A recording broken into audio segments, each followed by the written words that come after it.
Okay, so here we go. Welcome to the Financing Masterclass. How do I get this thing to run like a PowerPoint slideshow? All right, there we almost go.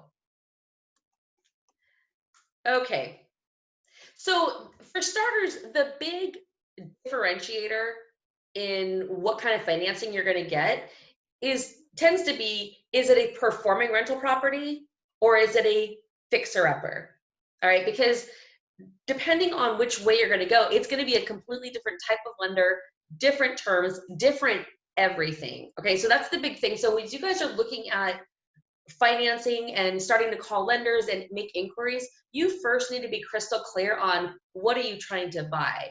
And in the beginning, if you're just like, well, I'm kind of open to both, and part of it might be, you might be like, well, I don't know if I could do a fixer upper, especially if you're going to end up doing it remotely. If you happen to live somewhere where cash flow doesn't work that well, like Bill lives in Sacramento, Natasha lives in, San Diego area, doing performing cash flow isn't really a thing here, at least not easily. It's not easy to cash flow properties in these areas. So you really got to do it remotely. So if your thoughts are, well, I mean, maybe in the beginning, I would just want to do something performing because I'm not sure about doing renovations remotely. Like that's fine. Then they would know to go focus on that. Now, obviously, if you get more education and you get more knowledge, you'll know how to do investing remotely. You'll know how to do rehabbing remotely, and then you're pretty much free to do it anywhere. So it just depends on what your objective is and what you're trying to get into.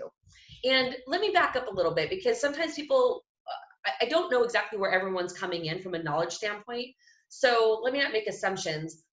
You might be asking the question, well, like, why? Why would I do a fixer upper? Actually, someone in our mastermind asked that question a couple of weeks ago. And I was like, oh, I didn't think to actually explain why you would. Because Jennifer and I, we do exclusively fixer uppers. Like every property that we own, we bought and fixed up.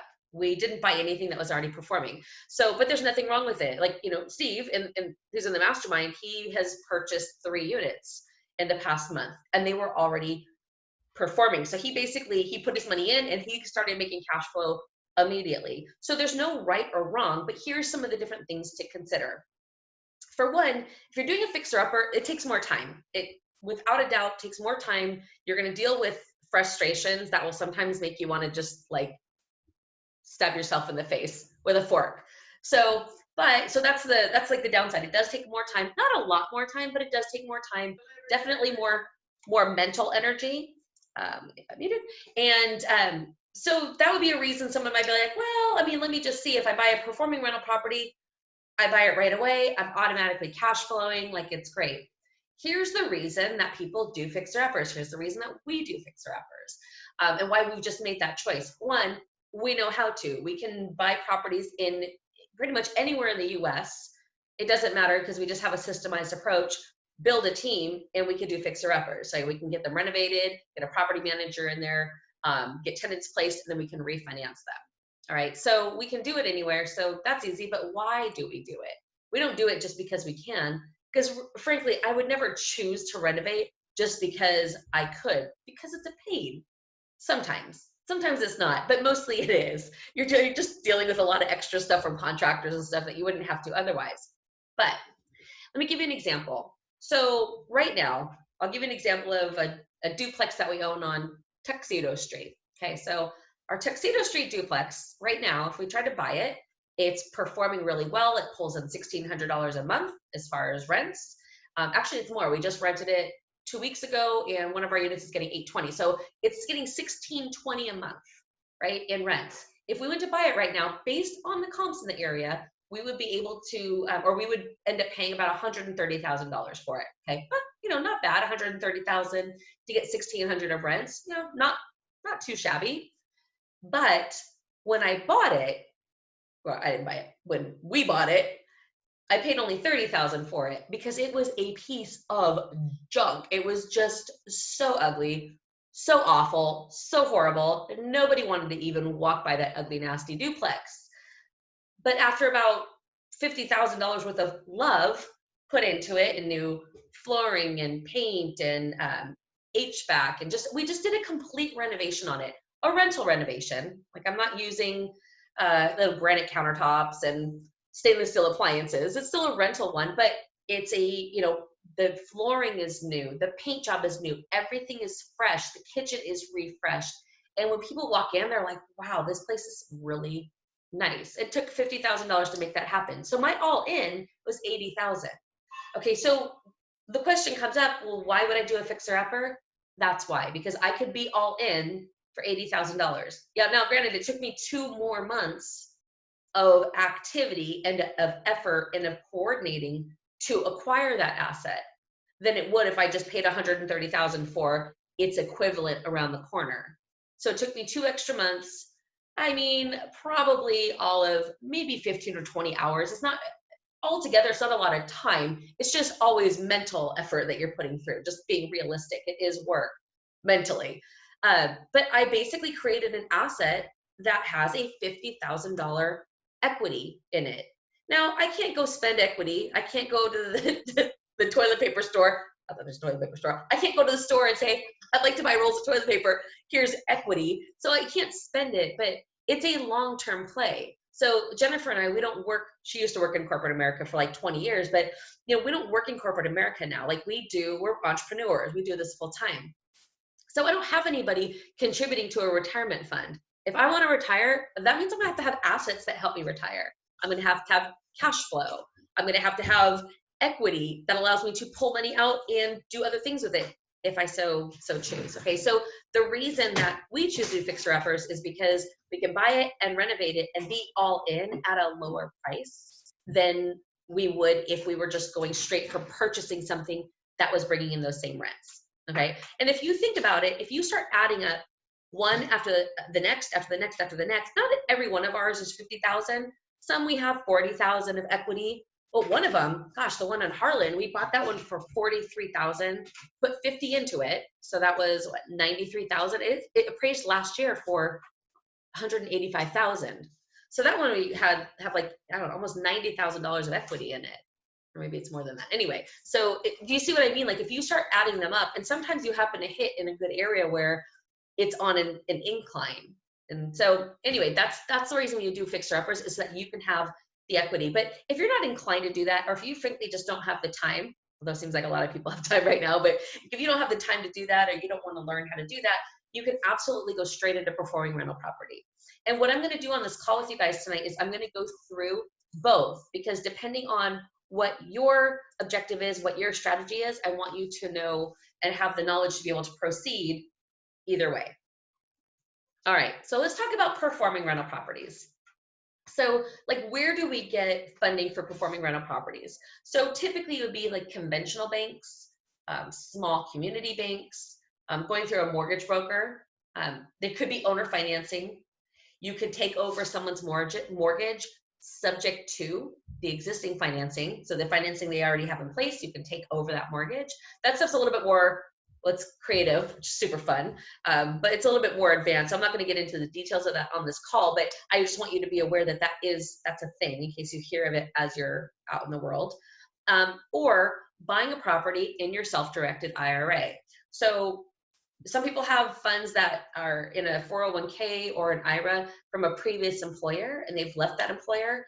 You actually have the option as a real estate investor, or just as a person in the United States, to move those funds from that employer 401k or IRA into what's called a self-directed IRA. And there's a third party that manages that, because you can't just take the money and have it. Like they would send it out on your behalf, but it allows you to invest in real estate. It's like non-conventional, like not stocks, not bonds, like non-conventional assets. So that's also an option if you happen to have that. Now, as we talk about all of this, I don't know what everybody's financial situation is, and everybody is different. Some of you coming in, you have cash, you have home equity lines of credit, you have money in a self-directed IRA or in a 401k, and some people have none of that. And so what I want you to think about, if you're in the category of, I have none of that, but I want to invest in real estate, you absolutely can. When I was brand new, now this is a really long time ago, 2003, I didn't have any resources of my own. And my credit was like, it wasn't that great. It was okay. It wasn't that great. And, but what I knew is, no, I'm doing this. I just have to figure out how. And so through networking and meeting other people, going to investor clubs, we didn't really have social media back then, so that wasn't really an option. But for me, it was primarily in networking in investor clubs. But now you can network socially if you're in a mastermind, like just the people that you know in your network. If there's someone that you know that's interested in real estate, but they don't have time and they're not going to take the time to get trained, all of you guys are taking time out of your Thursday night to increase your knowledge so that you can do this successfully, right? Well, there's a lot of people that are like, yeah, I want to get into real estate. They're never going to take the time to do it. They're never going to take the time to get educated so that when they do it correctly. But you are. All right. So that puts you in kind of in a different category. So if you're the one that's willing to go get the information and learn how to do it, and they're the one that they want to do it, but they're not going to do all that. They don't have time, but they do have the finances for it and they do have the credit for it. That's a perfect partnership opportunity for you to blend the two together. And eventually you won't need them. But if you don't have the resources to do it, that's how you can get started. Okay, so everything that I'm talking about here, if you're not in the I have all of that category, I want you to be thinking about, okay, so if I was looking for a partner, I would need to lead my partner to go get financing in these areas. And frankly, you would really be the one to do it. You would just be using their financials and their credit so that you guys could qualify. All right. So just a little bit on, so conventional, what I mean by conventional banks is like regular banks, Chase, B of A, Wells Fargo, just regular banks that are just for everyone, consumer banks. Small community banks are going to be like local. So trying to remember, Tajane, who was in our mastermind, had said that she was having trouble getting financing on 3 duplexes. And when I talked to her, she said, I was trying to get like a blanket mortgage. And I will talk a little bit about that as we go further along. But she was trying to get a blanket mortgage, but no one would give her a blanket mortgage for only 3 properties. And so I asked her, I said, well, you're saying 3 properties, but is it 3 properties? Did you tell them 3 properties? You tell them 3 duplexes for 6 units. And she was like, oh, I didn't think about saying it was 6 units. So I was like, yeah, for 6 units, you should be able to get a blanket mortgage. Okay, but I asked her before I knew that, I had said, well, are you calling like local community banks in the area? And she said, yeah, I am. And then I asked her where it was, and it was in Salt Lake City. So she would look up Google, Salt Lake City community banks, and just start calling. So now she's going to go back and call them again.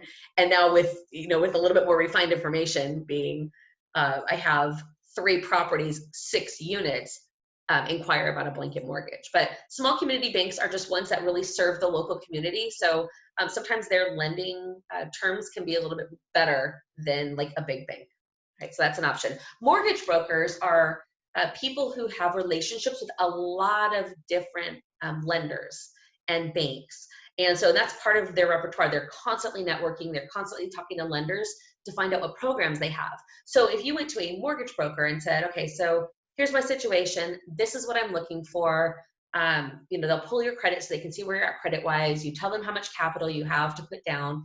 And then they will go to their network of lenders and they'll basically look for which lender or couple of lenders is going to be the best fit for you based on your deal, based on your finances, based on your credit, based on your exit strategy. Okay, so mortgage brokers is kind of like you go to one place and they will send it out to many, or they have many different options. So kind of the question there is, well, why wouldn't you just do that? You absolutely could just do that, but there is a cost to it because the mortgage broker does charge a fee. So, but sometimes it doesn't end up being that much because they get a discount with the lender because they brought them there. If they pass it on to you, and then they charge you their origination or their points, their service fee, it doesn't end up being that much more potentially. So that's an option. Because the other side of it would be like you calling 20 different banks. That's why people will use mortgage brokers, even though they cost a little bit more, because it can save time and they might be able to get you a better deal or a better rate than you could get on your own. So it's always worth looking into. Owner financing is when the seller is going to basically finance the deal. So I'll give you an example. I'm going to give you an example of kind of a combination of owner financing and the taking over the mortgage subject to existing financing. So, and I'm going to give you an example of when this was when I was new to investing, and I wanted to move to Detroit. I lived in Sacramento at the time. I wanted to move to Detroit. I had a business opportunity there to go and with a small team of people, basically create a property management company from scratch and serve a large population of investors who were starting to come in at that time. So I wanted to get to Detroit like ASAP.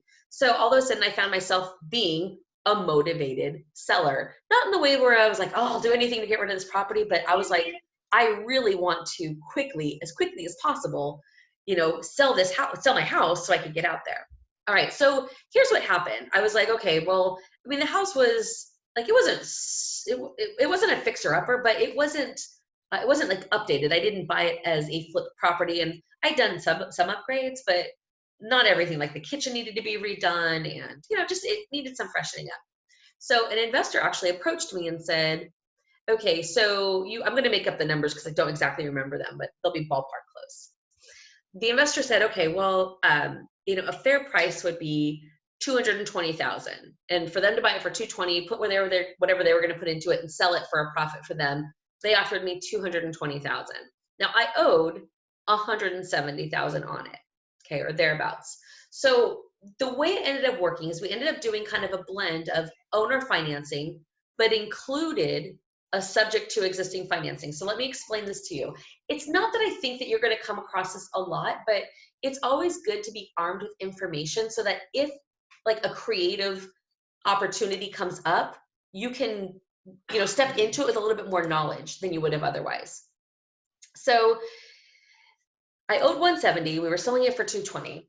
So on a monthly basis, let's say my mortgage payment was $1,200. All right, so we did something called a wraparound mortgage. All right, so if you ever come across a seller, they really need to get out, but they're okay leaving their loan in place for a period of time, you can actually do a new mortgage that wraps around their existing mortgage. So what we did was I, as a seller, gave a new mortgage for $220,000 to the buyer. All right, but I still owed 170. So I'm going to give you a little bit of a visual here. So we took, let me stop sharing so I can do this right. All right, so here's my mortgage. Here's my little mortgage right here, a little 170,000.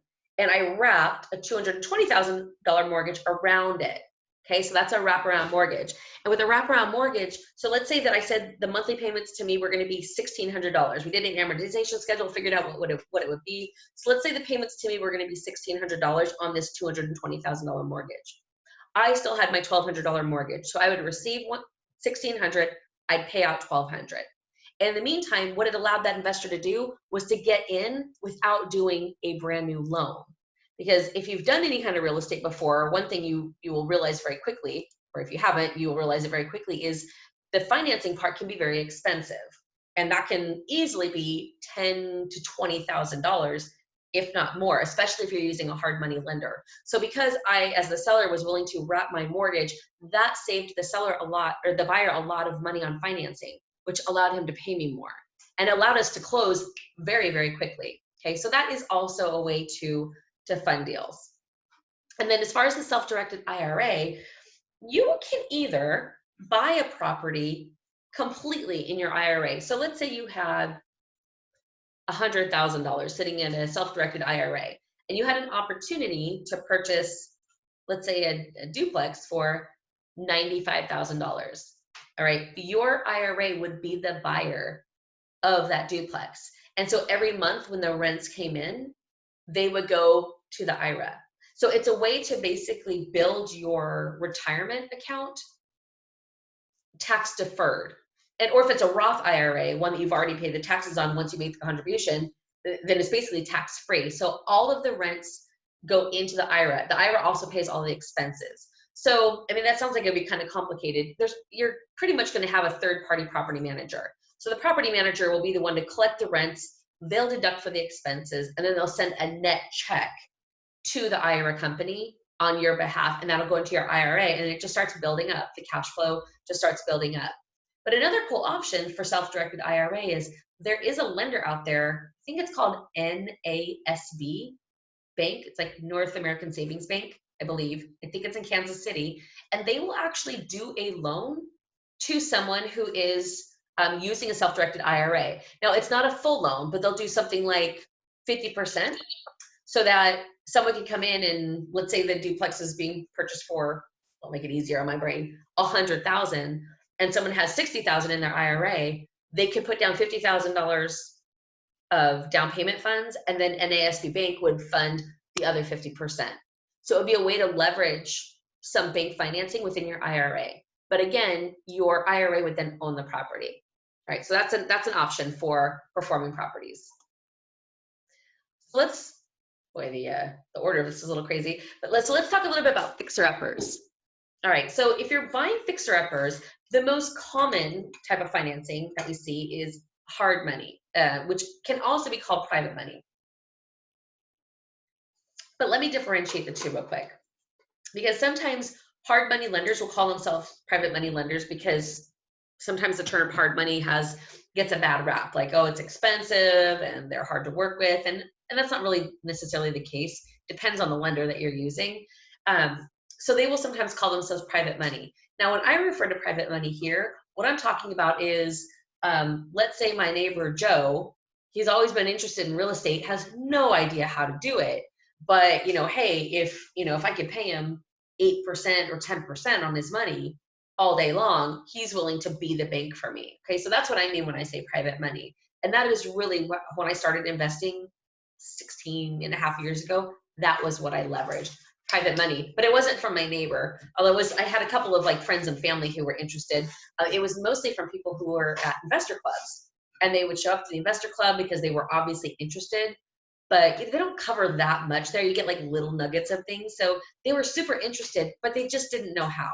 And I had invested $40,000 to learn how to do all this. I don't know that it was the best $40,000 I've ever spent because the quality of the education was pretty crappy, but it did at least give me enough information that I could get started and start moving, and then just kind of learn as I go. But these people didn't make that kind of investment in themselves or their knowledge. They didn't know how to do it, but I did. So I had lenders who would lend me, I did 12% back then. We don't have to pay as much now because we have a track record, but I would pay people 12% annualized interest on their money. And where is anyone else going to get 12%? Nowhere. So that was a really compelling thing for people who are interested in real estate to get to be involved in a real estate deal with me as my private lender.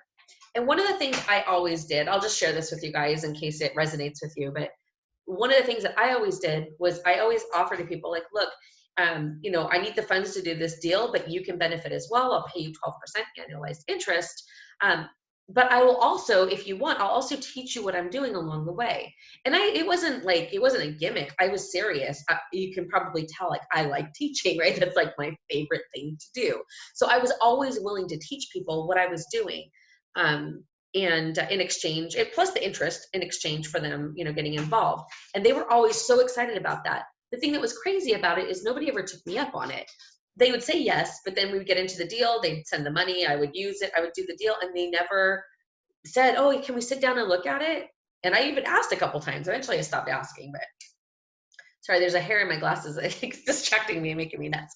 Okay. Anyway, so I just want to tell you, if that's something that you're willing to do, sit down with someone and just kind of walk them through what you're doing, for the amount of time that you put, and everyone's different, I get that, but for the amount of time that you might put into your knowledge and education, it's like a college degree, the amount of information that you should have when you're going to start investing big dollars, right? You're never going to transfer over to someone in a 30 or 60-minute session of just showing them what you're doing. You're never going to transfer all your knowledge.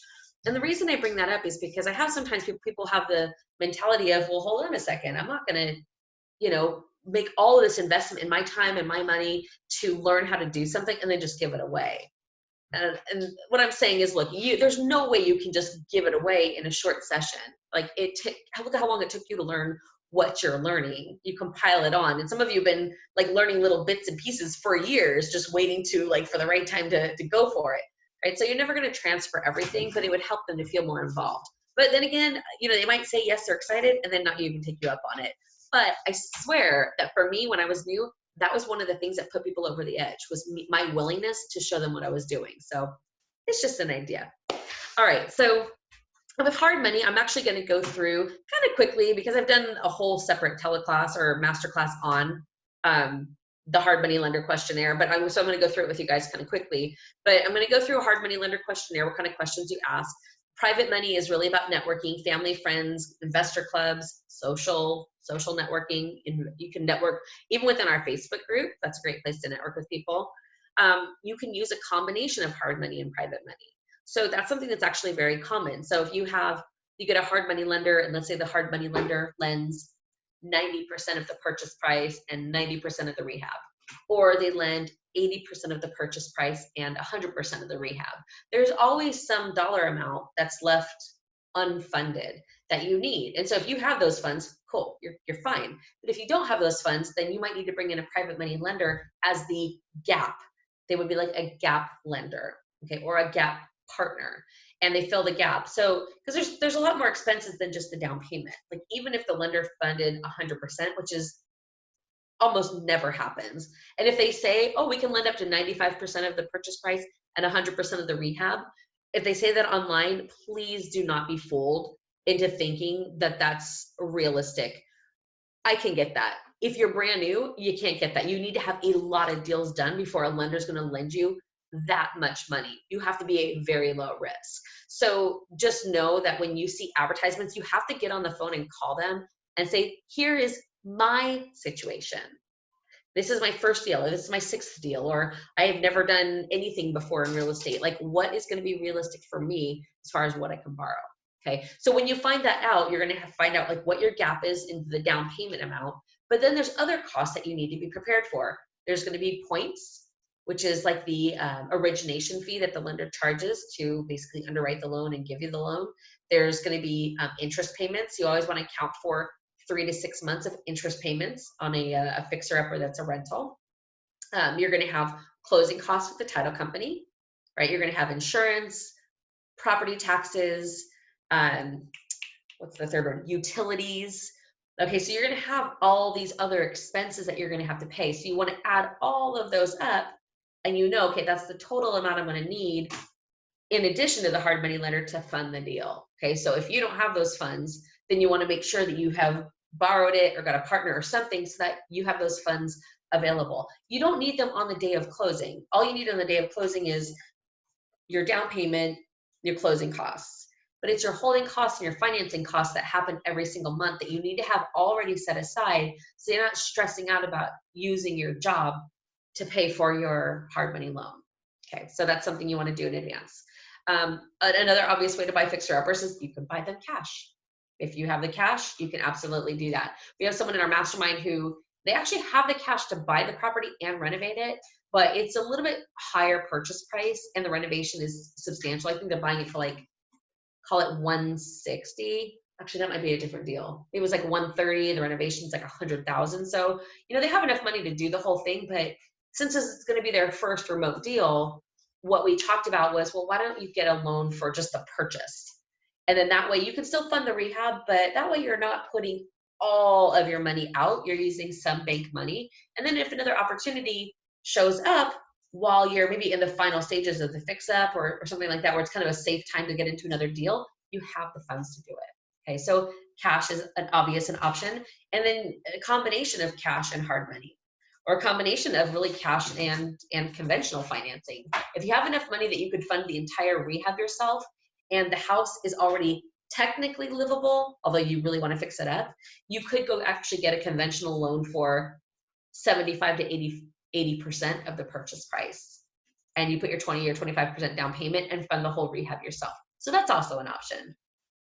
And then you could use a self-directed IRA. Now, self-directed IRA, same thing. You could actually purchase and renovate the property completely with your self-directed IRA funds if you want to.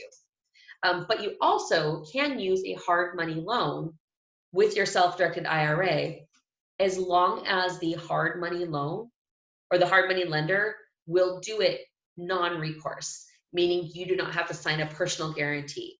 Now, normally with hard money lenders, with any lenders, by the way, you have to sign a personal guarantee. Now, conventional lenders don't typically lend to LLCs.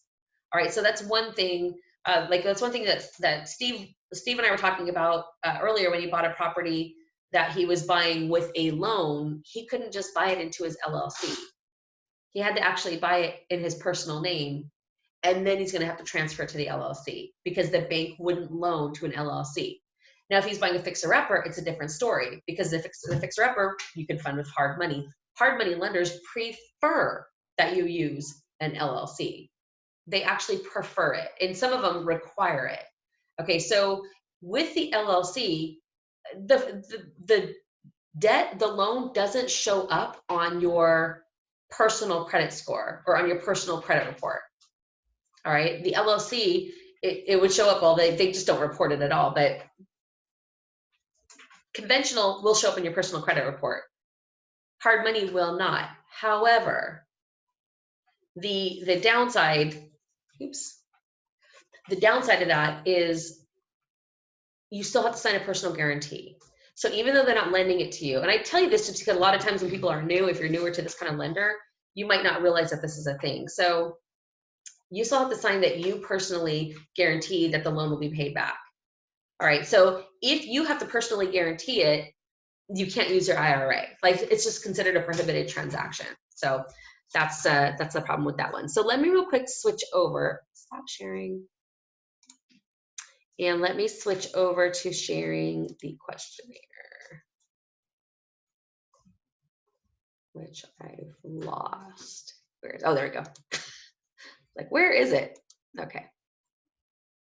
Okay, so hard money lender questionnaire. Okay, so in the beginning, when you're talking to a hard money lender, you start off by asking them loan type and location questions. Like, do you lend on performing properties? Do you lend on fixers?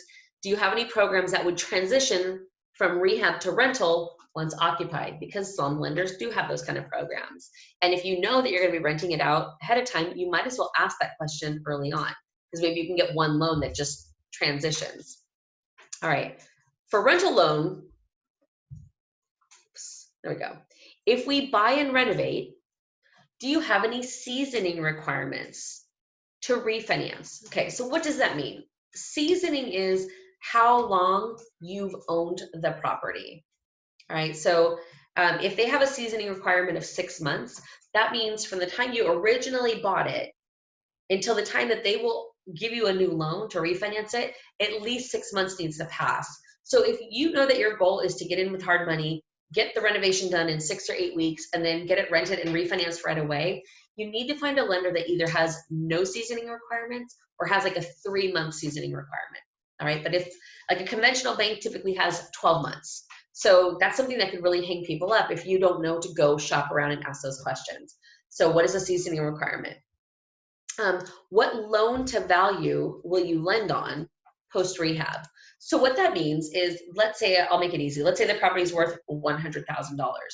If they say, well, we will lend up to 75% LTV, loan to value, that means if the property is worth $100,000 after the renovation, and they'll lend up to 75%, that means they will give you a loan for up to $75,000 on that particular property. If there's another lender who has an LTV max of 30% or of 70%, then when you go get a loan at the end, they'll only fund you for $70,000. So depending on how much you're into the loan, like let's say that your purchase and renovation came out to be $68,000, okay? And you have a $75,000 loan. So they'll give you a loan for $75,000. You pay off your other loan, and if there's any cash back, it's not usually that you're cashing out as much as you're usually just trying to recoup the money that you put into it already, the down payment, the holding cost, the funding costs.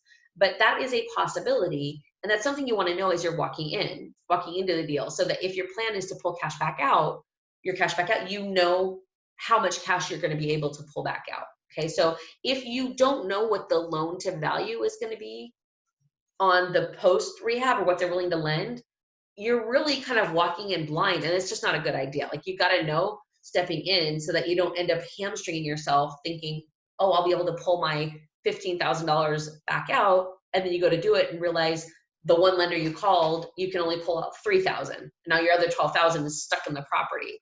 So usually just calling around lenders and like being willing to dial for dollars and just call and call and call will help you get the broadest range of what's out there so that you can make the best decision for you based on what your strategy is.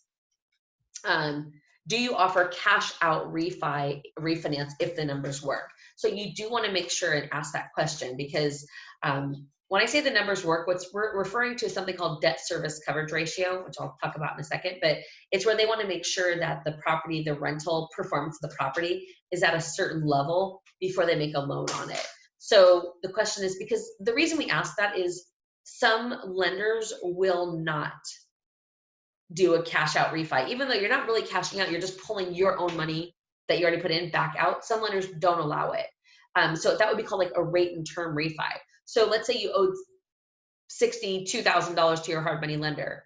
If you had a lender that only does a rate and term refi, they're only going to loan you $62,000.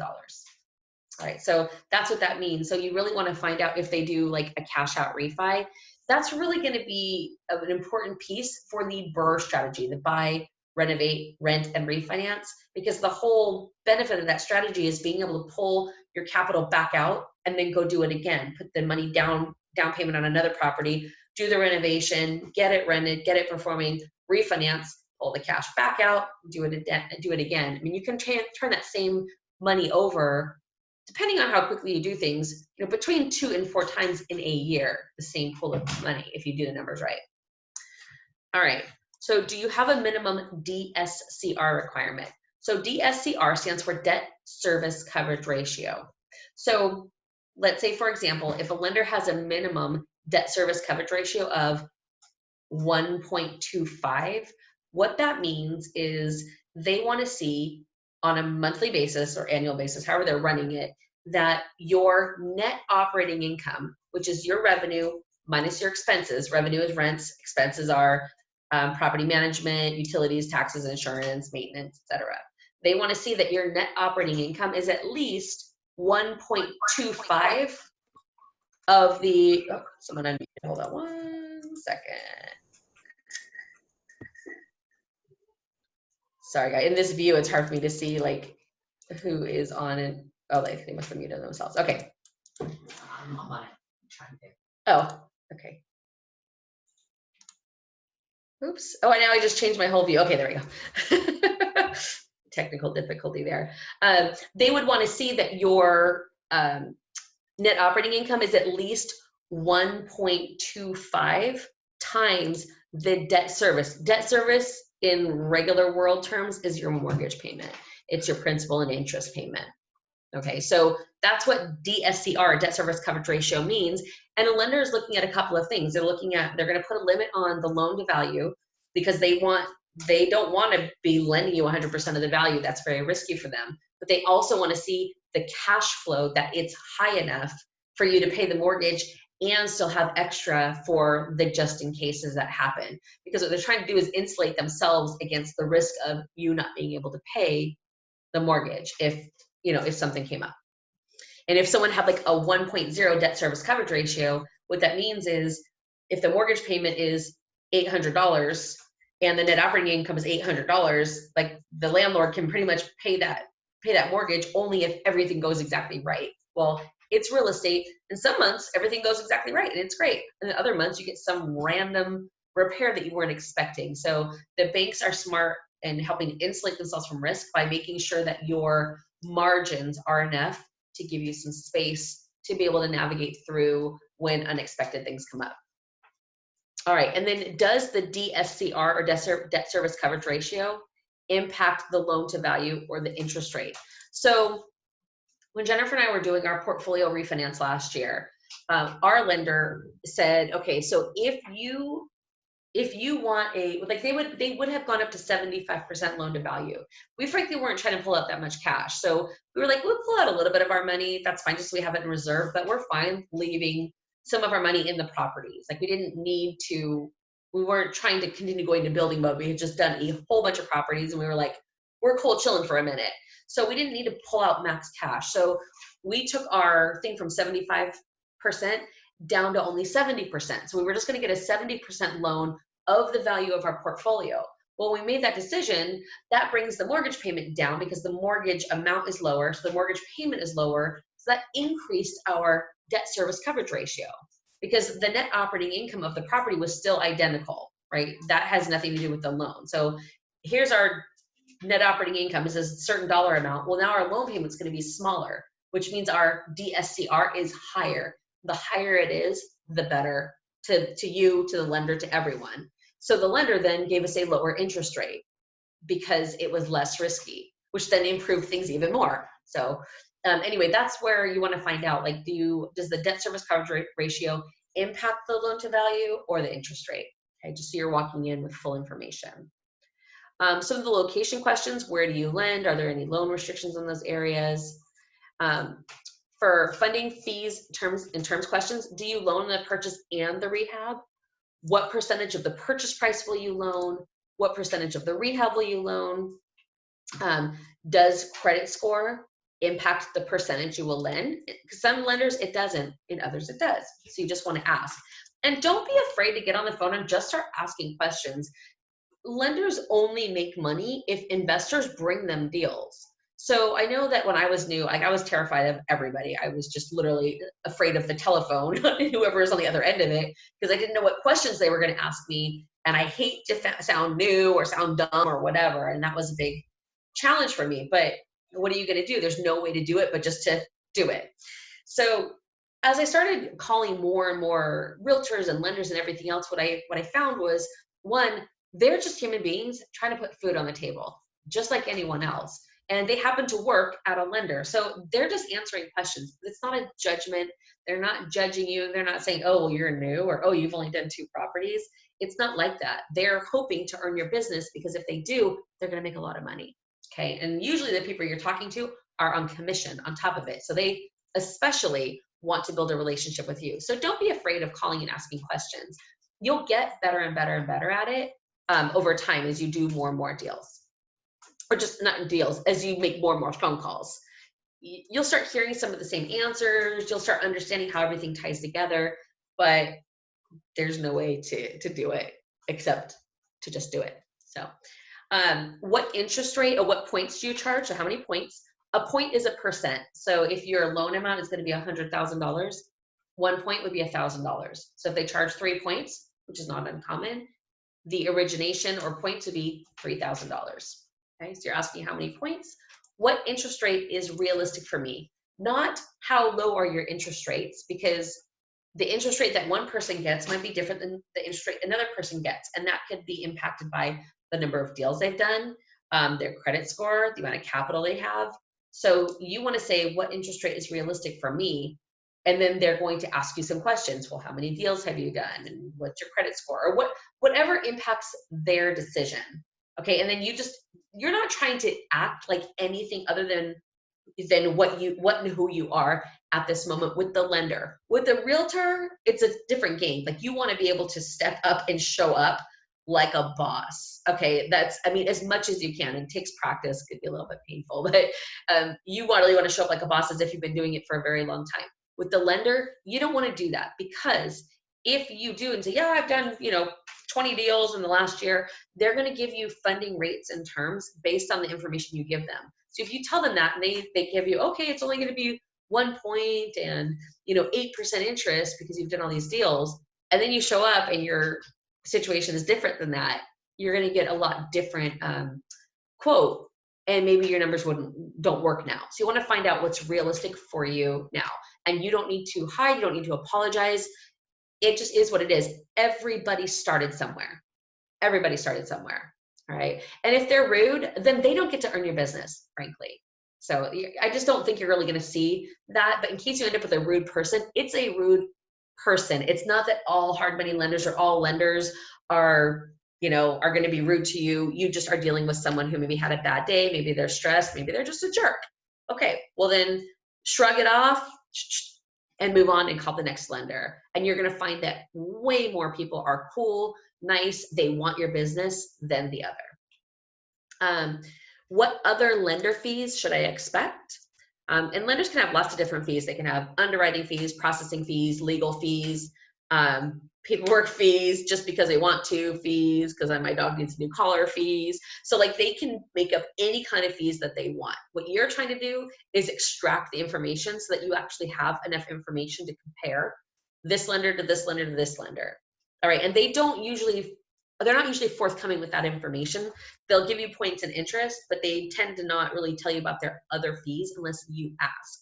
So you got to ask. Another one you got to pull and draw out of them is the rehab draw fees.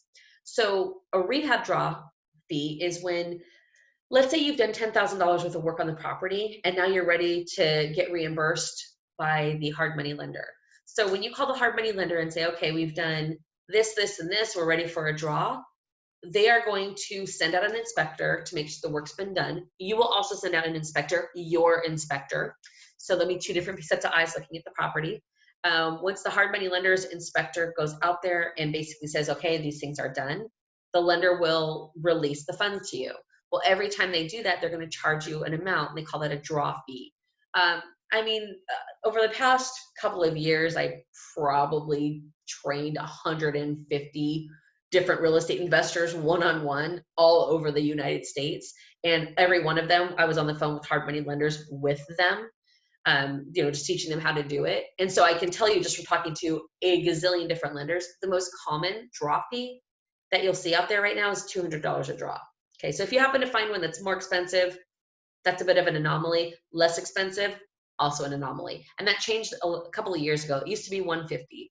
And about 2 years ago, I started noticing that every call, they're starting to say 200. It was like they had a hard money lender convention or something and decided to raise the draw fees. And then you can ask, is there any limit on the number of draws that I can request? And then this one's really important. What is the term of the rehab loan? So you want to know how long the rehab loan is for and make sure that works with your whole rehab plan. All right, what terms are available for long-term buy and hold loans? A lot of hard money lenders have buy and hold loans. Now, if we were not in the middle of coronavirus and all of the drama around that, I would tell you that hard money lenders for the past several years have been starting to add long-term rental loans because real estate is cyclical. It's always going up and down, up and down. And I know in this case, it took a virus to create it, but we're probably gonna have a dip in the market. I don't know for sure, but it's possible, right? Possible we're gonna have a dip in the market. Well, I mean, it's been coming for a really long time. The real estate market has just been hot forever. And it doesn't usually last forever. So the lenders know at some point it's going to dip back down. And so I noticed a couple of years ago, more and more lenders were starting to offer as an option rental loans. So why did they do that? They do that because they want to have the opportunity to make money in any economy. So if all of a sudden the real estate market is no longer a seller's market, people aren't flipping properties like crazy anymore, they will be out of business.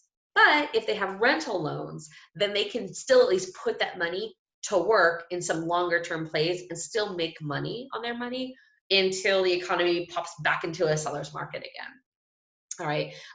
As far as like the current circumstances with coronavirus going on, all of the lenders that had already put rental loans in place, they are probably glad that they did because, I mean, we'll just see what happens. But chances are people are not going to be doing a lot of flipping or not going to be buying a lot of properties to flip right now, mainly because of uncertainty.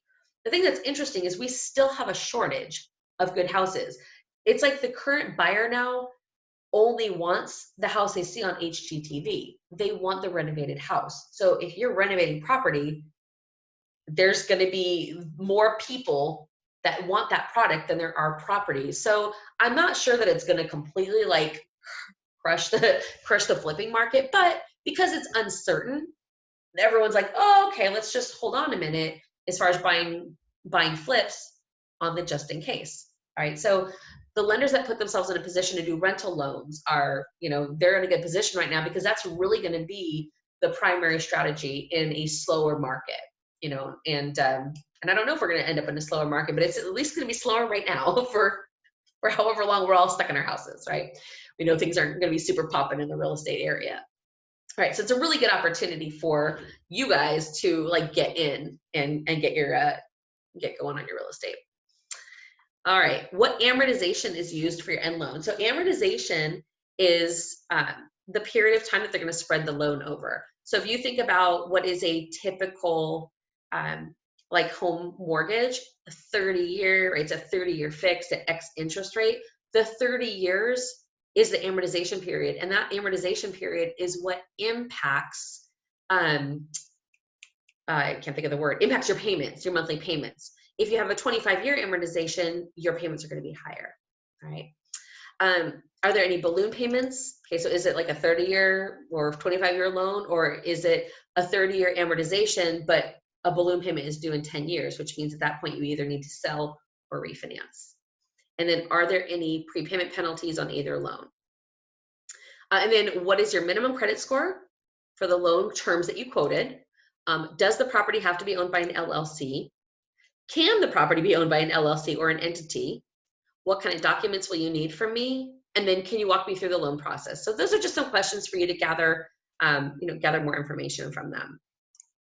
All right, let me swap back. How you guys doing out there? Before I share, Everyone's doing good. Is everyone doing all right? Yeah. All right. Good. Okay. Got Bill Charles shaking his head. Yeah. Renee's on the edge of her seat. I love it. Even Kevin is smiling now. Yay, Kevin. All right. Here we go. Okay. Oops, wrong way. Boy, what happened with this PowerPoint? There we go. Okay. I think one of these I actually already talked about. Okay.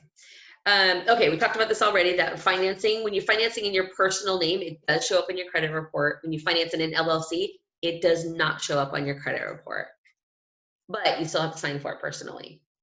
All right, and then let's just talk for a minute about portfolio loans and blanket mortgages. So a portfolio loan or a blanket mortgage is when you get a single loan that covers multiple properties, multiple units. So like, for example, when I was talking earlier about Tajane looking at 3 duplexes, I was talking about you, girl. I don't think you were on the call yet. But she was looking at 3 different duplexes and, but was having trouble finding someone who would do a blanket mortgage. So I said, go back and tell them it's 3 duplexes, not just 3 properties, because 3 duplexes being 6 units, that will qualify you for a blanket mortgage. I mean, there's a lot of other things that you have to talk about too, but usually for a blanket mortgage, they want to see at least 5 units. And it can be a combination of, of anything. It could be, 20-unit apartment building and a couple of duplexes and a couple of single families. Like, it can be a combination of several different, even property types as far as like sizes. But basically it's a mortgage, a blanket, a mortgage that basically blankets over your whole portfolio. And you don't have to have just one. You could have, like a couple of properties owned, with their own mortgage, and then have the other ones under a blanket. You can do that. But that's something that as you're building and buying more and more properties, and you want to get to a single loan where you're making one payment every month, the blanket mortgage is a nice way to go on that. All right, and then just where to find lenders. I mean, I hate to make it sound this simple, but good old Google. Just Google, community banks in XYZ market, hard money lenders in XYZ market. Now with hard money lenders, you can actually use national lenders, and there's a lot of them out there. So, but just Google, you can ask other investors, you can get on Facebook groups like ours and ask for suggestions, but just get out there and research, use Google and start making phone calls. The more information you have, the better it's going to be. All right. So I'm going to do the open Q&A, but just really quick. I know a couple of you might already know about this because you're on our teleclass or masterclass last week, but let me pull up. We recently opened up our program for a couple of different options as far as when, because some of you, you're obviously here, you want knowledge. You've decided you want to do real estate. So, and you're here getting knowledge for that. And some of you want to take it to another level and get coaching and get help on that and not be like on your own. So we've been actually running the mastermind. We started our beta mastermind in the beginning of February. So we're literally next Tuesday is the last week of the beta version of the mastermind. And really it would probably, after the first 3 or 4 weeks, we were not even in beta anymore, but the first group of people got a pretty big discount to come in because I told them, I'm like, look, I'm developing the course as we go, which means I'm learning as we're going, like how to use Kajabi and how to use Google Sheets and Google Docs. And sometimes the links didn't work because I was figuring it out. So they got to go through that journey with me of putting all of that together. And anyway, but we're at the end of that beta now. And now we're into the full mastermind. So I just want to tell you guys a little bit about what we do. So if at some point in your on your path, you realize, you know what, I'd really like to have some coaching and some help through this. I don't want to do it on my own. And, you know, I know I can get there faster where I want to go. I know I can make more money. I know I can make fewer mistakes and have less stress by having someone help me. Then, you know, at least you're going to know what's available to you guys. So, and Jennifer and I, we were going to hold our first in-person mastermind, like a 3-day event in June. We had even already picked the date. We picked the venue. I had almost put a deposit down on it, and then coronavirus. So, but the thing that was really interesting is we were trying to figure out in our mastermind, like what packages that we could offer to people who wanted, you know, the mastermind, the ongoing weekly mastermind, we already knew, but we weren't really sure. There's some people who would just want more help than that. And we had to figure out like what that would look like. So because we were going to do the in-person mastermind, that's been canceled, of course. We actually ended up developing those programs. So, and now we're offering it to people when we have one-on-one conversations with them. So I'm just going to walk you guys through some of the things that we have. And if you feel like you want to explore that more, just reach out and we'll be happy to, you know, to walk you through what that looks like. But the first thing is, and this is the course that I've been developing for the past 2.5 months. I haven't even made our last section live yet. I will do that tonight. But I think there's like 120 videos. There's a whole bunch of videos, and it's just the entire, everything A to Z about investing in passive income remotely. Like everything from finding a market to building a team, how to talk to the realtor, what are the realtor common questions, how do I analyze a deal, how do I look at comps, like how do I rehab the property, how do I interview the property manager, like, so it's just everything A to Z. And it's hosted on Kajabi, so it's hosted online, and it's lifetime access. So the people who are in the mastermind, the beta, the full mastermind, everything, they will always have, and you will always have access to that course. Because sometimes you might not need some of the information right now because it hasn't come up yet, but you might need it 3 months from now. You might need it a year from now. You'll have lifetime access to that. Okay, so it's something people consume it at their own pace, based on your own schedule. It's available 24/7, and you can watch the sections as often as you need to. All right, and throughout the course, I'm always giving action steps. And Tajane can tell you, her and Z, one of our other beta mastermind members in the beginning, were like, well, I'm just gonna watch all your videos. And then when I'm done watching all the videos, then I'll start. And I was like, oh, no, you don't wanna do that. You really wanna be taking action as you go. So I always give action items as you're going so that you're learning by, well, one, you're learning from me because I teach you on video, but you're learning it by doing it because that's how you actually learn. So it's just a little less painful to learn by doing it when you have someone who can answer your questions along the way. So we also have weekly mastermind calls. So, you know, the benefit of that is you have a sense of community. There's other people who are on the same journey as you. And I think last week we had like 15 people on the call, and I think there's 25 people in the mastermind. So not everybody comes every week, and sometimes it's different people, but you get coaching and help on your deals live on the call. You get to hear me coach your other mastermind participants on their deals. And sometimes you'll learn more from hearing me coach other people on their deals than you even will on your own. So to me, that was an unexpected benefit. I had never done a group coaching before. I have been traveling all over the United States for the past 5 years, doing one-on-one training, sitting in someone's living room with them wherever they live, getting their business up and running in 3 days. So the group thing, I was new to it, and I'm realizing, God, the benefits are really, truly amazing. So I love that. Some of the other benefits in networking and doing deals with other mastermind members. Right now, we have 3 people in our mastermind that are working on doing deals together. Like one person got a package of 6 properties and is working on wholesaling a couple of them to 2 of our other mastermind members. Like that was also an unexpected cool benefit.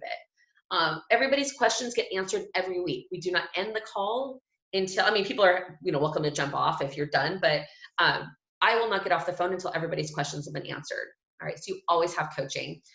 You have the ability to submit your questions in advance. All the calls are recorded. So let's just say you can't come one day, you have a meeting at work or there's something up, but you had something come up and you really need me to coach you through it. You can submit the question ahead of time, and then I'll do it on the recorded call, so that you can go back and watch it that night. I usually load it within a couple of hours after the call, so you can go back and see how I answered the question and get help. And then we also have this mastermind messenger group, so people are actually getting help like throughout the week as well. You have the comfort of knowing you're not doing it alone. like your community, and then the comfort of knowing that you have a coach to help you through the deals. And right now, and probably for the next year, I am the coach. It's me doing it. But over time, I have other coaches that are at the same level as me who I will bring in to like give another perspective and just to, to bring coaches in. But as of right now, probably at least for the next 12 months, it'll be yours truly doing all the coaching on that call.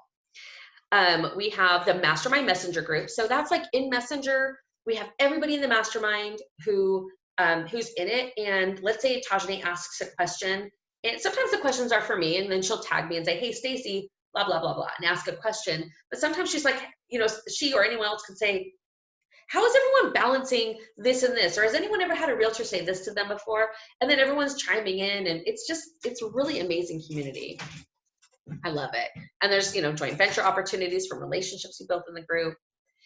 In some of the packages, so that is all like our regular mastermind package. In some of our packages that are more like one-on-one and customized, it starts with like a customized strategy session with me. So you and I get on the phone and go through, like on Zoom, and go through your investing strategy. So I'll find out about your finances, your credit, your contacts, your experience, your goals, and then your available time. And it will basically help you customize a plan so that you know exactly what you should be doing going forward. And then you're going to have monthly calls with an elite coach. And that could be one of three people. It might be me. It might be Joe Finnegan. It might be Kimberly Keaton. For those of you who saw the apartment investing interview I did earlier today, Kimberly is somebody that I have been wanting to bring on as a coach for a while. But, but our Facebook group is fairly new. So she is someone who has agreed to come on and coach when we get to the point where we need more people. So it'll either be me, Joe, or Kimberly. But it's basically someone who's been doing it for at least 12 years. All of us have been doing it at least 12 years. You get one-on-one Boxer access in some of the packages with your elite coach, which means you pretty much have access 24/7. So anytime you have a question, you can send them a Boxer, which is like it's like a walkie-talkie. It gives them the question, and then they get back to you by the next day. Sometimes right away. Sometimes you're just talking back and forth like it's a walkie-talkie. It's kind of fun. Actually, another one that I don't have in there is, I realized we got to add that, is in our highest package, you also get a one-on-one call with Jen. Now, you don't see Jen as much on the videos because I'm the one who I just love teaching, so I just want to teach all the time. Hey, that's because I'm the Oz behind the curtain. And we're both on Zoom, so I just realized, oh, I fixed my hair back there. But anyway, Jen has 22 years of experience in corporate America, and like at Target and at Home Depot. She's in the executive leadership team. So this woman knows how to strategize. Like, it's just scary. So for the people who are in our most elite package, they actually get Jennifer as a coach also, and that's more as a business coach overall strategy, in addition to the elite coach, which might be me or Joe or Kimberly. All right, and then that high package, that most the diamond package, what we call it, also has a 3-day one-on-one. So I talked about how I used to fly all over the country to do one-on-one with people.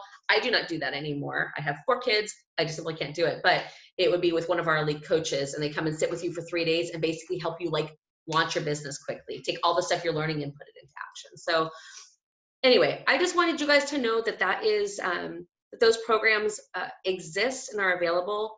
And if it's something that you feel would benefit you and you want to talk to us more about it, just reach out. One of the things that just changed last week, which we were so excited about, is we actually got the ability to do third-party funding. So we've been trying for a while, couldn't exactly find how to make that work. And we found a company through a referral where we can now have third-party funding. And now we're starting to do a little bit of in-house funding. So if Jennifer and I feel like it's somebody who's a really good fit for the program, and if they can't qualify for the third-party funding, but we feel like, you know what, they're in it, they really want to learn it, and then we'll work with you on that. So it's really our objective to help as many new real estate investors launch their businesses safely as possible, or to help people who do have experience launch to the next level safely and without making those, $20,000, $30,000, $40,000, $50,000 mistakes that suck, or $80,000. We had an $80,000 mistake a few years ago. So, It was mine. it was ours. So it's like, it is our objective to really allow you to learn from us and from our experience. But I corrected it, and did. like, shift it so to like a 300,000 gain, right? So to make up for it. You don't have to defend yourself. Say yes, everyone. Phil. Yeah. So, we just want to help you guys stay safe. And it's funny, like the other night on our mastermind call, Josh and Amalia were on there, and they had a really interesting situation. They're actually buying a flip in Virginia, but there's tenants in there right now. And when they got into contract, they had called, and they're my one-on-one students. So they had called me one night and were like, yeah, we're into contract, blah, blah, blah, mentioned the tenants. And I said, okay, well, when are you closing? And they said, well, we're closing on April 1st and the tenants will move out April 2nd. And I was like, okay, huge red flag. And they were like, why? They're going to move out the day after. Why is it a big deal? And I was like, oh, okay, well, let me pluck it from any number of my things that have happened over the 16 years and tell you why that's potentially a disaster. All right, and so I'll just tell you guys real quick, and it will just help you to know like how we help people. Because sometimes you can't see the problems that are ahead of you just because you don't know. You don't know what you don't know. But in that particular case, and everyone can learn from this, when you buy a property that you're going to rehab, it needs to be yours at the closing. You need to have possession at the closing, because if you don't, let's say you close on the 1st, you wire your money, you close your documents, yay, you own the house. And the tenants are supposed to move out the next day, and then they don't. What are you supposed to do? The only thing that you can do at that point is start the eviction process from scratch. And the eviction process can take a really long time in some places. Okay, so that was one thing. And I was like, oh my gosh, that could be, and depending on how they're funding it, that could have been very, very expensive of a mistake. And the other thing is, what if the tenants are so ticked off that you money grubbing landlord, rich real estate investor, whatever they think that we are, you came in here and you're uprooting me from my home, and I'm gonna show you. Okay, so I told them, like, you can't have them still in there after you own it, because you don't know, one, are they going to move out? Two, are they going to damage the property?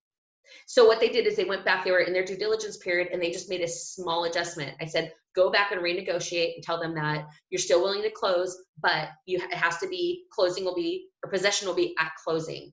And make sure your contractor or inspector or realtor go out to the property before you wire your funds and walk through and verify the tenants are out and the property is in the same condition it was when you had it inspected. Because if it's not, if they did damage either purposely or not purposely when they're moving out, the deal is not closed yet. So you would go back to the seller at that point and say, look, Joe was on our call on Tuesday, and he gave the example of the HVAC was missing. The HVAC was missing. So, they basically come back to the seller and got compensated for that. And that might be like a reduction of the sales price. It might be a credit at the closing. But if the tenants are still in there and you own it and you close it, anything they do, you're screwed as well. So those are the kinds of things that come up on the mastermind calls that we try to save people from making mistakes before you make it, just because we've made all of them, some of them a couple of times. So hopefully we can keep you from doing the same. Okay, so let's just open it for Q&A related to anything in the finance world. And I'll let you just unmute yourself, and any questions you have, let's hear them. Everyone just came to listen and learn. How do you feel about lenders who are asking for upfront payments? Say that one more time. Lenders are asking for what? Upfront payments. Tell me a little bit more about give me a little bit more context for what that conversation sounds like. So they have their, like, some of the points, they might tell you that you might have to pay a point upfront before you get the process going, or you may have to pay a deposit. Before closing? Yeah, to them. Absolutely not. Like, Agreed. 100% no. Yeah. They're scammers. They're typically scammers. So there's absolutely no reason. Hard money lenders that are legitimate get paid at the closing. The only exception to that would be like the appraisal. And it's not even that they're charging you, it's that the appraiser has to be paid. Sometimes you'll pay the appraiser directly, but sometimes the hard money lender will take your credit card and whatever they pay the appraiser, they charge you. But there shouldn't be, other than maybe if there's a small application fee, but even that is unusual. Usually it's paid at the closing. But yeah, anyone who's asking for a point up front, deposit, anything like that, run fast. Yeah, because that's no bueno. All right, well, if nobody has any questions, how about Natasha? Oh, Bill, do you have a question? Or I saw your video, but your audio, okay. I'm trying to figure this out. It's the first time I've been on Zoom, so excuse me for a minute. Is it working? Well, I can hear you. I don't see you, but I hear you. I could see you before, and now I can hear you. And now both. Yay! Is that better? Yes, much better. All right, so I want to touch on that blanket mortgage. Does that affect the 4 loan max on residential, or is that like a commercial type loan or something completely different? It's a commercial loan. Okay. It's a commercial loan, and chances are it's not going to show up on your credit because most likely the lender is going to require you to have an LLC that they lend to. Okay. So it would count towards those 4 loan max on residentials. Exactly. Right. And that's part of the reason people do it, because you start acquiring more and more property, you can't get the personal loans anymore. So if you get a blanket mortgage, it wipes them off your credit because now they're not owned by you anymore. They're owned by an LLC that you happen to own, but it's off your credit. And it's part of the strategy. Great. Good to know. Didn't know that one. All right, cool. All right. I'm curious about the subject to deals. When you take over the payments, how do you how do you get the property document wise? How do you get it? You still go through a title company. So everything is the same. The main difference is that, and you'll even see it on a regular, even on a regular real estate contract, a state contract has a place for subject to existing financing. So the way that you would do it safely, now people do it different ways all the time. And I would never teach you to do that, and I will never tell you to do that, nor do I want you to do it. You need to do it through title. Title does need to change. You need to have all the paperwork done in order to protect your interest. Okay, so an attorney would have to do all of that stuff. It's not necessarily attorney. Your real estate agents and your title company are usually fine to do it, unless you're doing it. I can't remember. Connecticut, I think, is an attorney closing state. So you might be saying attorney in the way that I would say title company, because sometimes it's a title attorney. So in that case, yes, it would be an attorney, but functioning as a title company. But they can absolutely do that paperwork for you. That is not a big deal. But areas that use title company, it would be just the title company that does that. Correct. And you could pay an attorney, but it's just really unnecessary. Unless it's some really, really big deal and you just want to double check it. But between your realtor and the title company, those are really the only 2 parties that you need to get all that paperwork done. Okay. And they'll charge a fee for it, but it's not much. They basically sign over the title to you in your name. In that kind of it's not that simple, but basically a mortgage is created, or you're the subject to, so you're buying it from them, but including their current mortgage, so it's subject to the existing mortgage. So the one thing I would suggest if you're ever looking at a situation like that is that you would want to do that with a title company that is accustomed to working with investors, because it's not the most common kind of transaction. But it's also not that uncommon. But a regular title company that only deals with homeowners, that might be a little bit, they might not exactly know how to do it, but any title company that deals with investors will be able to help you with that. Okay. But there's still going to be a closing. There's still going to be a settlement statement. There's still going to be all of that. Because also, you might pay, let's say the seller owed $150,000 and you're buying it from them for $170,000. I got to pay their real estate commissions, but maybe there's, $8,000 that's left. Well, they still will get the $8,000. The subject to existing financing doesn't necessarily mean that you're buying it for only what they owe. You might pay them more than what they owe, and they might get some cash back, but they're leaving their loan in place because that's what you asked and that's what they agreed to. Okay. Thank you. You're welcome. My pleasure. All right. Any other questions out there? Natasha, what was the question that I was asking you earlier to bring up? It was I about, don't. it was something about you were looking at either you were looking at, you had a flip that hadn't sold. My first thing was like, talk to some other realtors because your realtors not doing a good job. But we were talking about, you were looking at possibly refinancing it to get rid of the high payments. Or to get rid of Right. the interest-only payments,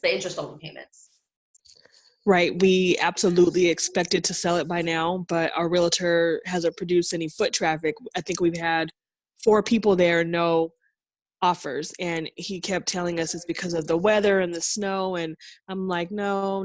You're a realtor. You're supposed to get people in there to see the property. And if there's no traffic, it's because you're not marketing correctly. So he didn't want to let us out of our contract. But we gave him 30 days to perform or kick rocks, and 30 days were up. So now, as of today, actually, I texted him yesterday and kind of laid out how I felt, and he let us out today. Oh, that's great news. I didn't even know that. Yes, so that happened yesterday. So that happened today, and Excellent. now I found someone else that I'm interviewing. She's going to go there tomorrow morning. It's great because we just took the staging out. They could do virtual staging. Yeah. Oh, perfect. But I'm still wondering if I should refi or not at this point because, yes. No. I was saying, I was just acknowledging, like, I want you, the thing that I was, and this is kind of what I want to share with everyone, is the thing that I was advising Natasha is to evaluate both options, to evaluate what it would look like to refinance. And I think you said you'd already talked to a property manager, right? So you have an idea of what it would rent for. And then so she can talk to lenders and say, this is what it would rent for. This is how much we owe. What would that look like? So that she can make an informed decision on, if refinancing was going to be the best bet, or, does she just need a realtor who's going to get off their butt and actually make something happen? Winter, please. They have winter every year. Somehow magically other houses are selling. Right. So anyway, so I just think you should explore both, and maybe you give your current realtor 30 days and you see what happens while you're exploring the other options. Yes, that's kind of the conclusion that we came to. We're just going to let her tell us what she thinks after she sees the property tomorrow. Meantime, I'm working on a refi so I can see what that looks like, and then we'll decide. Okay. It's a lot of work. Yeah, it is a lot of work. I definitely acknowledge that. Here's the one thing I want you to be careful of, or just be aware of. When you refinance, when you get a loan, be aware of what the prepayment penalty is, because you are so actively in acquisition mode right now. You're going to have a portfolio pretty damn quick. I already know that. You know that. You're going to have a portfolio quickly. Within, let's say, a year, you would be able to have enough properties that you could put a blanket mortgage over them and wrap that really high value single family home with these lower value but high cash flowing duplexes. And it is like the perfect combination. But if the prepayment penalty is too high on it, you might feel like, well, it's not worth it to do it. So just be aware that, ask about the prepayment penalty, because I think if you end up holding it, it will be a good strategy for you to wrap that in a portfolio loan with other ones. Okay, thank you for that. That's a great question. My partner asked this morning, and I said, I don't know. So we automatically got rid of one lender because they do have a prepayment penalty, 5 years. So and I think that you only need this funding for a relatively short time if you decide to end up refinancing it, because it's going to probably make more sense for you to wrap it in. But of course, if it's with a partner that you're not doing the other ones with, then maybe not. I guess it'd have to be the same ownership. But anyway. Right. All right, cool. Yeah, hang in there. All right. Do we have any other questions this evening? Going once, going twice. All right, guys. Well, it's been a pleasure to spend the evening with you. I do. Oh, you do? Wait, who just said that? That was me, Bill. Oh, Bill. Okay. I was like, who doesn't say mute? Okay, I see you now. So I'm curious curious about the subject too. In your experience and with what's going on at the moment, do you foresee the existing lender calling those loans on subject to? The only time that's actually, no, it's probably hard to. well, no, I will tell you my thoughts on it, because that's always been a question, because technically the lender can call the note due.